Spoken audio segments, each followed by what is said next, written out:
We are looking at how to pronounce these names and more confusing names too. Stay tuned to learn more.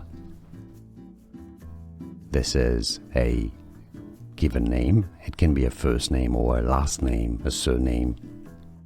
Read is how it's generally said, just like the verb read, a long E sound.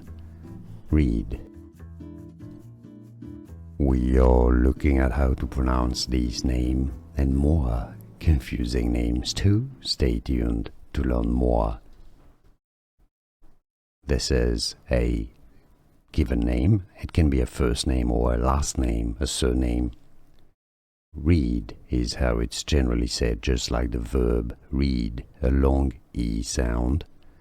Read. Here are more videos on how to pronounce more confusing words and names too many mispronounced. Like this video if you found it useful. I appreciate your support. I'll see you soon and thanks for watching.